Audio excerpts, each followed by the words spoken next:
The bill that is currently before Parliament aims to overhaul the intelligence services.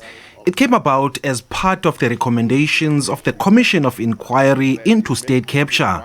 It is set to primarily unbundle intelligence services to have a domestic and foreign intelligence service.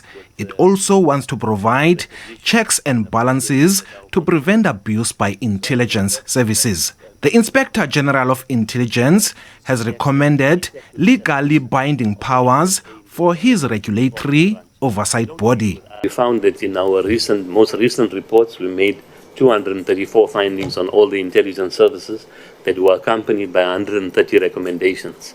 And these recommendations, as well as findings, were subject to consultation with the heads of services and the respective ministers. So there was a consensus on the finding as well as the recommendation. And there's no reason why the recommendations should not be implemented. In the absence of implementation, the oversight would become irrelevant, really. So we are proposing the binding nature of the recommendations. The Inspector General says the office continues to be subservient to the intelligence services.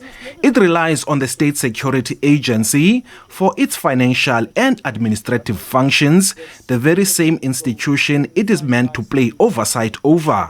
The IG has made further recommendations on the autonomy of this office. Once the budget is received by the Inspector General is then the accounting officer for that part of the budget.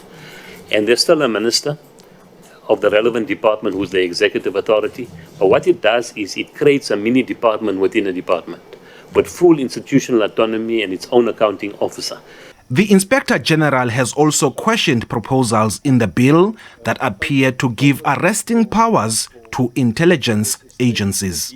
Clause 2 provides that the intelligence services shall impede and apprehend members suspected of contravention of this Act and related regulations and hand them to the relevant law enforcement agencies. So what we are asking, Chairperson, that apprehend confers the powers of arrest. It's unclear whether intelligence members have now been given the powers of arrest. Meanwhile, the South African Police Service says it should be compulsory for anyone recommended for appointment in any organ of state to be vetted instead of it being discretionary under this bill.